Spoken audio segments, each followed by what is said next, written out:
서로 인사하겠습니다. 우리 성지 순례팀이 3월 18일 월요일 출발해서 3월 28일 목요일 저녁에 47명 무사히 저는 건강하게 돌아왔습니다. 인사하겠습니다. 잘 다녀왔습니다. 할렐루야.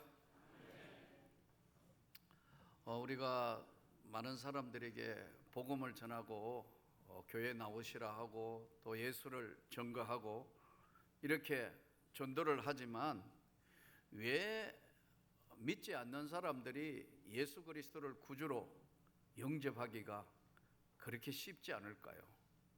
우리는 믿고 난 뒤에 우리는 당연한 것이고 또 왜 저렇게 믿지 않지 이런 생각을 하지만은 믿지 아니하는 입장에서 다시 한번 돌아가면서 우리가 우리 자신들을 보면 왜 받아들이지 않을까 하는 생각을 한번 해보면 그것이 복음이라는 것이 믿지 아니하는 사람들 입장에서 볼 때 왜 예수가 우리 위하여 왜 죽으셨는가, 그게 무슨 말인가도 이해를 할 수 없고 또 착한 사람은 윤리적으로나 도덕적으로나 다른 행위적으로 큰 죄 지은 것이 없는데 왜 꼭 예수를 믿어야 구원을 받고 예수 안 믿으면 무서운 형벌인 지옥을 간다는 이야기를 교회 다니는 사람, 예수 믿는다는 사람이 함부로 이야기를 하는 것인가?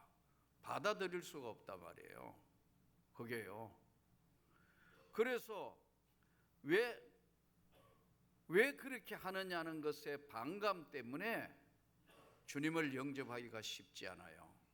우리는 교회 생활에 익숙해 있으니까 당연히 예수 믿어야 되고 예수 믿어야 구원을 받는 것이라는 것은 너무나 잘 아는 상식화되어 있는 믿음이지만 안 믿는 입장에서는 도덕적으로 또 윤리적으로 뭐 잘못한 것이 없고 착하고 선하게 살았는데 왜 꼭 예수를 믿어야 구원을 받느냐, 그 부분이 받아들이기 첫 번째 어려운 부분이에요.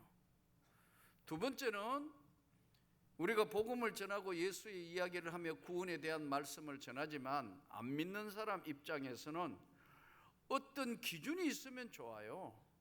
무엇을 해야 구원을 받고 무엇을 어떻게 어느 정도 고행을 하거나 아니면 어떤 공덕을 쌓아야 된다고 이야기하면 훨씬 빨리 받아들일 거예요. 예를 들어 불교 같은 경우에는 진짜 소원 성취 이루려면은 3000배를 해라. 3000번 절을 하는 3000배. 그러면 목적이 분명해졌으니까 3000번 동안 그냥 계속 절을 하고 정성을 쌓으면 소원을 들어준다. 이렇게 되는데 예수 믿기만 하면 구원을 받는데 그걸 왜 못 믿느냐고 하니까요, 안 믿어지는 사람한테 억지로 믿으라고 이야기하는 것이 쉽게 받아들여지지 않는다는 데 문제가 있어요. 우리는 오늘 때때로는 인생 살면서 힘들고 어렵고 고난 가운데 있을 때에 정말 하나님의 말씀이 내 영혼에 들려질 때는 내 심령이 가난해져 있을 때만 받아들일 수 있어요. 그래서 평상심이라는 게 굉장히 중요합니다, 여러분. 내가 흥분해 있거나 내가 분노에 차 있거나 내가 어떤 일들에 격분해 있을 때는 찬송도 나오지 않고 기도도 안 되고 말씀도 내 영혼에 다가오지 않습니다. 똑같이 이 한 공간에 지금 예배를 드리고 이 말씀을 듣지만 심령이 가난한 자는 복이 있나니 천국이 저희 것입니다. 내 마음이 하나님 앞에 낮아져 가난한 심령이 되어 있을 때만 주님의 말씀이 내 음성으로 들려지고 하나님의 말씀이 내 영혼에 다가오는 거예요.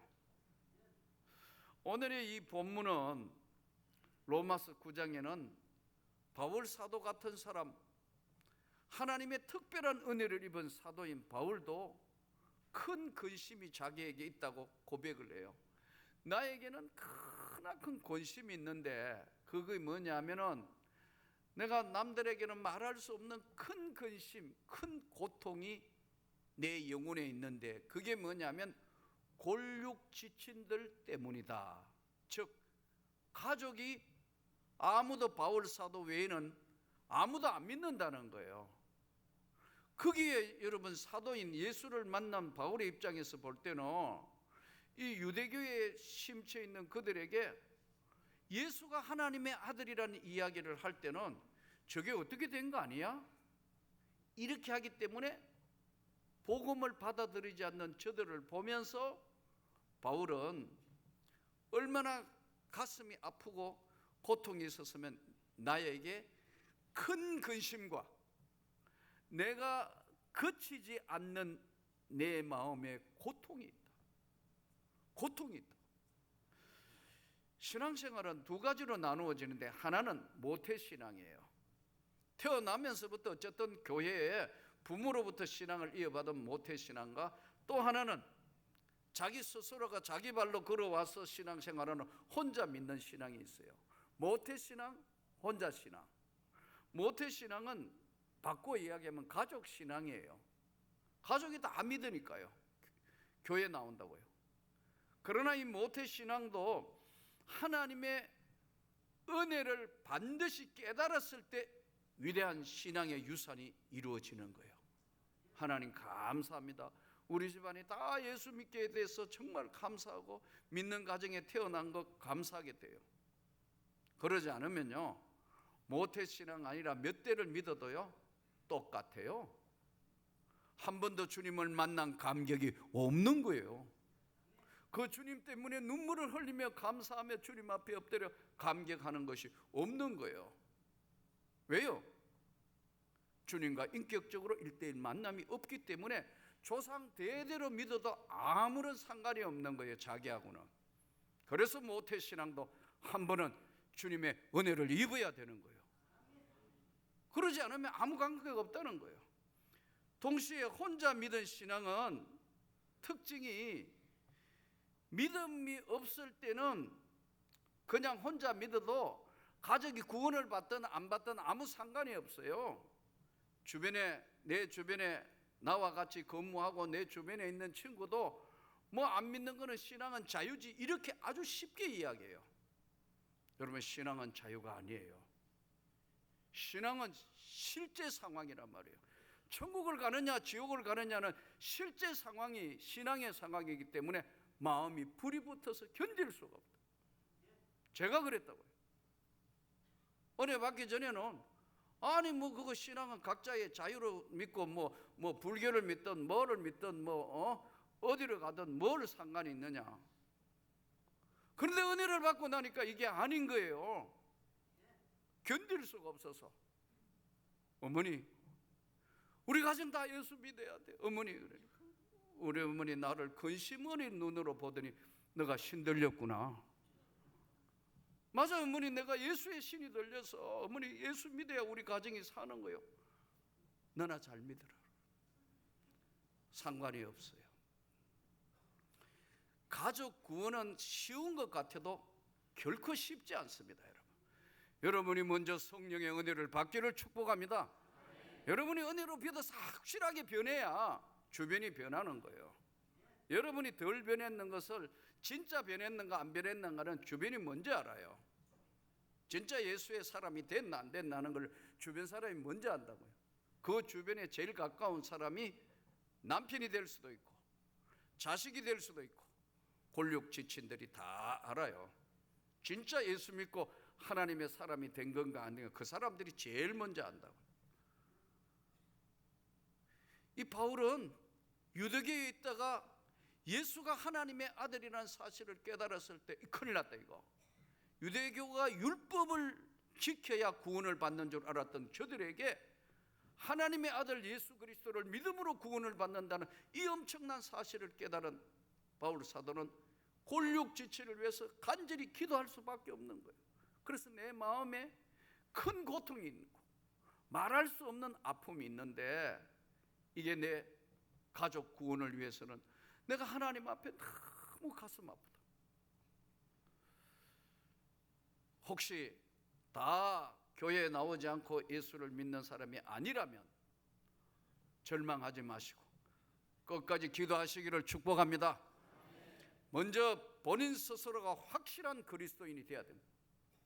내가 진짜 예수 믿는 하나님의 사람이라는 것이 확실하게 써 있을 때는 주변은 영향을 받습니다. 달라졌다, 확실해졌다, 무엇인가 하나님의 진짜 사람이 됐다, 그것을 증명하게 하는 거예요. 저희 가정은 아무도 예수 안 믿는 가정에서 제가 예수를 믿어 오는 이 험난한 과정 속에 힘들더라고요. 1987년도에 신학교 올라갔는데 아무도 온 집안은 아직 믿지 않는데 우리 큰형수가 폐암이에요. 돌아가실 때가 가까이 됐어요. 저는 신학교 들어가면서 하나님 앞에 기도한 조건이 있었어요. 하나님, 아무도 예수 안 믿는 가정에 내가 예수를 믿어 이제 정말 하나님이 일을 하러 가는데 가족을 구원해 주십시오. 그게 첫 번째 기도 제목이었어요. 내가 아무리 이야기해도 안 되니까 하나님이 하셔야 된다고. 이야, 그런데 쉽지 않았어요. 근데 우리 큰형수가 폐암으로 세상을 떠나면서 예수를 구주로 영접했어요. 그래서 기독교 장례 예배를 드림으로부터 가정의 복음이 시작이 되었어요. 저는 그때 그런 생각을 했어요. 졸업할 때까지 아무도 예수를 안 믿는다면 난 졸업해도 절대로 목사는 하지 않을 거다. 하나님, 분명하게 제가 기도했습니다. 그를 피를 토하는 심정이었어요. 아마 저뿐만 아니라 오늘 혼자 믿는 가정 여러분들이 외롭고 힘든 그런 과정들을 겪겠지만 절대로 절망하지 마시기 바랍니다.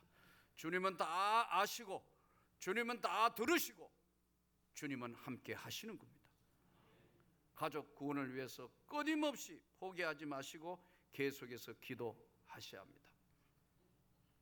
우리가 하나님의 은혜 입은 자라는 것을 설명을 하시면서 11절, 그 자식들이 아직 나지도 아니하고 무슨 선이나 악을 행하지 아니한 때에 택하심을 따라 되는 하나님의 뜻이 행위로 말미암지 않고 오직 부르시는 이로 말미암아 서게 하려 하사. 부르신 그분이, 부르신 주님이 오늘 우리를 다 아시고 하나님의 뜻에 따라서 되었다는 거죠. 교회 여러분, 가만히 한번 생각해 보세요. 저도 형제들이 서울에 사는 형제들이 나하고 합해서 지금 4가정인데 1년에 만난다 해봤자 형들하고 설, 추석 아니면 특별하게 결혼 장례 아닌 이상은 만날 일이 없어요. 그러나 여러분, 저와 여러분 여기 있는 우리 온 성도들 얼마나 자주 만나요? 매주 만납니다. 물론 믿음 없는 사람은 자주 안 만나지만 주일 빠지니까 수요 예배일에 또 만납니다. 금요기도에 만납니다. 열심인 분들은 새벽마다 만납니다. 얼마나 자주 만나요? 그래서 예수 믿는 가족이 예수 가족 공동체라는 거예요. 아멘. 우리는 피를 나눈 형제보다 더 매일 자주 만난다고요. 이런 가족이 어디 있어요? 부부 외에는 없는 거 아니에요? 예? 이렇게 자주 만나는데 교회의 하나님의 뜻에 따라서 되었다는 거예요. 그 교회 일은요, 교회 일은 맨날 할 때 기관이나 교회에서 따지고 맞느니 틀리느니 반대하고, 나 그런 사람, 잘된 사람 한 사람도 못 봤어요. 교회 일은 주님의 은혜로 하는 거예요. 교회 일은 세상의 사업이나 비즈니스나 세상 일은 절대 이러면 안 돼요. 그러나 교회 일은 기도해보고 맞으면 아멘인 거예요. 교회 일은 하나님이 하시는 일이란 말이에요. 여러분, 선교사 안 보내고 돈 모으면 훨씬 더 빨리 모이가 여러 가지 더 돈이 쌓여요. 왜 보내는 거죠? 하나님이 원하시기 때문에 선교사, 단독 선교사를 5군데나 파송했어요. 그거 모으면 엄청난 돈 될 거예요. 전국에 꿈을 주는 목회자 세미나 안 하면 돈 더 모여 있을 거예요. 될 것 같아요? 하나님이 후불어 다 날려버리신다. 하나님의 뜻대로 하는 거예요. 그 교회 일은 따지거나 반대하거나 맞네 틀리네 그렇게 해가 잘 될 일이 절대 없다. 교회와 하나님의 사람은 주님의 부르심의 뜻에 따라서 우리는 주 앞에 순종할 때만 하나님이 은혜라는 걸 부어주시는 거예요. 이 세상이라고 하나님의 일은 너무나 다르다고. 이번에도 저희가 성지순례 47명이 갔는데, 사실 성지순례 가면 기본이 15,000보 아니면 18,000보 뭐 2만 보 걷는다고요. 그러니까 아마 힘들겠죠. 그런데 성지순례 가서 이스라엘에 갔는데 그날 저녁에 가이드가 그래요. 목사님, 너무 많이 곳곳에 간다고 다 해가 이 중에 한두 개는 빼야 된대요. 왜요? 하니까 시간이 안 된대요. 그래요? 그래서 가만히 생각해 보니까 이제 비아돌로사 십자가의 길을 올라가서 이제 마지막 골고다에 올라가야 되는, 예수님 십자가 지신 그 가야 되는데 낮에 사람이 엄청 많고요. 거기는 반드시 가야 되고 거기 가고 통곡의 벽 가고 뭐 이렇게 설명하는데 이 시간이 안 맞아서 한두 개는 빼야 된다는 거예요. 제가 그랬죠. 그러면 발상의 전환을 해서 한번 해봅시다. 뭔데요? 새벽에 갑시다. 새벽에 우리 성도들이 새벽에 일어날 수 있겠느냐고 물어요. 그래서 제가 3시 되면 다 깬다. 왜냐하면 시차가 안 맞으니까. 이게 여행사하고 가이드하고 내 생각이 다른 겁니다. 여러분 진짜 성지순례 간 사람은 3시 되면 다 깬다니까요. 왜요? 여러분 시차가 안 맞는데 급한 사람은 2시에 다 깨가 있어요. 뽀시락 하고 있다고. 그러니까 염려하지 말라고 새벽에 가도 된다고. 새벽에 가니까 아무도 없잖아요. 우리만 갔다고.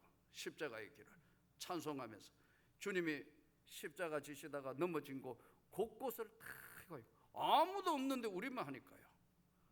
남는 게 시간 아니에요. 통곡의 벽까지 갔는데도 시간이 제일 일찍 가니까 다 시간이 남는 거예요. 이 발상의 전환이라 이렇게 중요해요. 예. 안 그랬으면 그날 한두 개 빠졌으면 평생에 한 번, 저야 지금 5번째 갔지만 평생에 한 번 가는 사람들은 생각해 봐요. 그게 얼마나 통곡의 벽을 안 갈 것입니까? 여러분 이 베드로가 통에 자복했는 그 감람산을 안 가겠습니까? 어디든지 한 군데를 뺀다 하면 그 난리가 날 일이 아니에요. 그까지 갔는데. 그러니까요. 어차피 새벽에 잠만 잘 거 새벽에 갑시다. 버스 없는데요. 그래. 걸어갑시다. 걸어갔다니까요. 할렐루야. 그러니까 다 보고도 시간이 남는데 통곡의 벽 앞에 가니까 막 전 세계 사람들, 이스라엘 백성들 그 기도하는 모습을 여러분이 한 번만 딱 보기만 하면 기도 이렇게 하는 거구나. 딴 생각 없이 종이 꼽아놓고 그냥 기도하는 거예요. 할렐루야. 미래 한번 기도해보면 뭔 일이 일어나도 일어날 것 같아. 계속 기도하고 있더라고. 그래서 이제 순서에 따라 기다렸어요. 내 순서가 왔어요. 나도 같이 옆에 사람이 그렇게 기도하니까 저절로 그렇게 기도가 돼요. 근데 기도하고 난 뒤에 이 사람들 앞에서 기도를 어떻게 하느냐 보니까 기도하고 난 뒤에는 우리처럼 뒤로 돌아 나오는 게 아니고요. 기도하고 난 뒤에는 이렇게 물러나오더라고. 다. 나도 기도하고 난 뒤에 그렇게 물러나오기는 처음이에요. 본대로 하는 거니까요. 하나님의 은혜라는 것은 하나님이 우리에게 주신 은혜를 간직할 때 이게 가치가 있는 거예요. 모태신앙, 첫 번째 믿는 신앙, 확실하면 가족이 돌아온다니까요. 두려워하지 마세요. 본인이 확실하면 한 직장, 한 모든 것에 영향을 줍니다.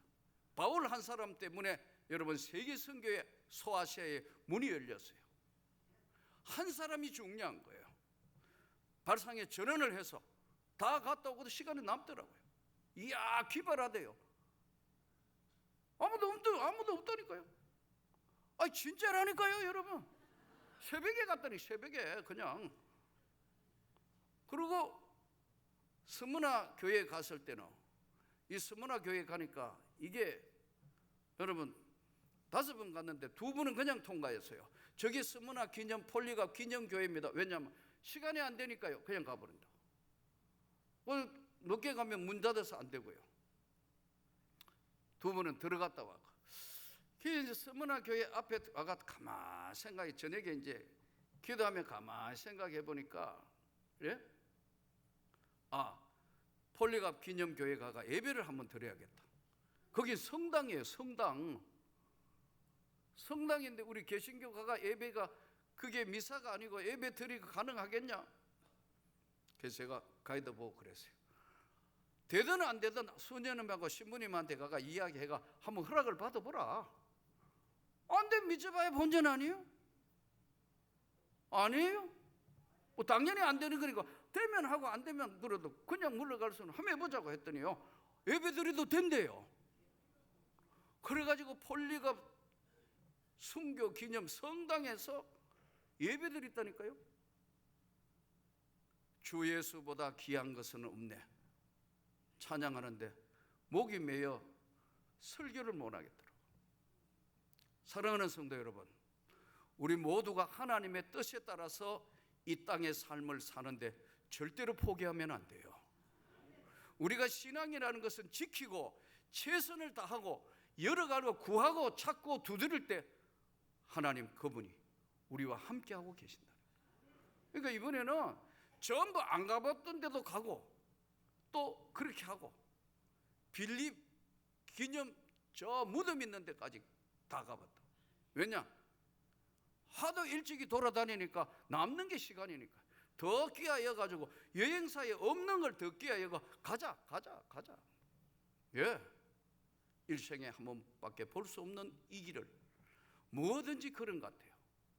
우리 삶이 하나님의 은혜가 되어졌다면 하나님의 함께 하심으로 절대로 포기하지 않고 하나님의 뜻을 이루는 저와 여러분 되기를 축복합니다. 그래서 교회 일은요, 따지면 안 되는 거예요. 교회 일은 자꾸 부정적으로 반대하면 안 되는 거예요. 그런 기간, 그런 성도가 없기를 축복합니다. 자, 우리가 이 주의 일이기 때문에 합시다. 아멘인 거예요. 뭐 이게 왜 이걸 해야 되느냐 안 되느냐, 주님은 그렇게 하시지 않는다는 거예요. 가장 당시에도 천한 어부들, 바닷가의 베드로부터 시작해서 그거 다 어부들 아니에요.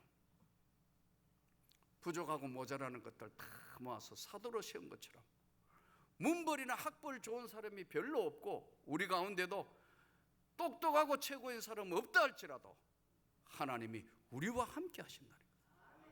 그러므로 우리가 하나님의 은혜 입은 자로 긍휼히 여김을 받았다. 부르신 우리를 긍휼히 여기신다는 거예요. 긍휼히 여기시는 것은 하나님의 뜻이기 때문에 병원에도요, 의사 잘 만나는 게 하나님의 축복이에요. 병원 잘 만나는 것도 하나님의 축복이에요.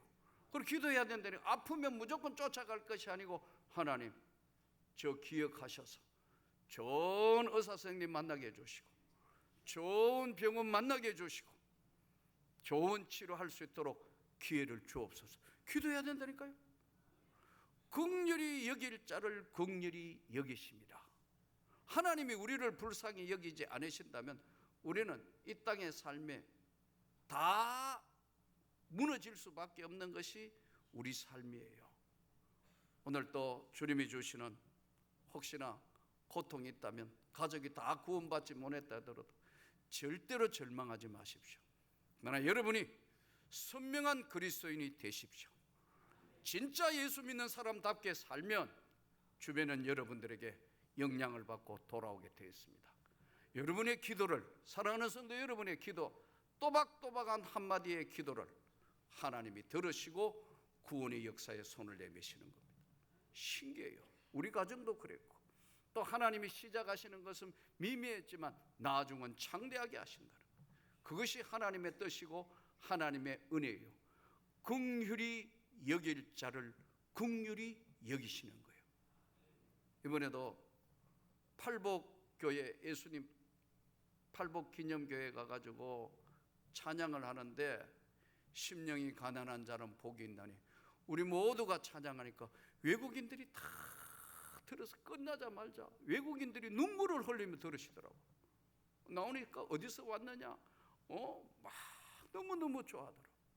왜냐하면 우리가 찬양을 잘 못해도 그게 잘 울리도록 이게 공명이 잘 되도록 되어 있어요. 거기다가 찬양을 부르는 우리가 진짜 심령이 가난한 사람 되어서 부르니까요, 외국인들이 다 듣고 놀라는 거예요. 예수 그리스도는 어제나 오늘이나 동일합니다. 가족이 다 믿지 않는다 하더라도 절대로 실망하지 말고 끝까지 가족 구원을 위해서 기도하여 하나님의 놀라운 축복을 받기를 축원합니다. 온 집안이 다 예수 믿는 그리스도인의 집안이면 더욱 여러분, 예수 믿는 사람, 온 집안이 다 예수 믿는 몇 대를 믿는 사람답게 살아드려야 합니다. 그것이 하나님의 뜻입니다. 오늘 바울 사도의 큰 근심과 고통, 긍휼히 여기시는 하나님의 은혜 입은 자로서의 모습을 잘 갖추어 또 한 주간 세상에서 승리하시기를 주의 이름으로 축복합니다. 이 시간에 우리 한번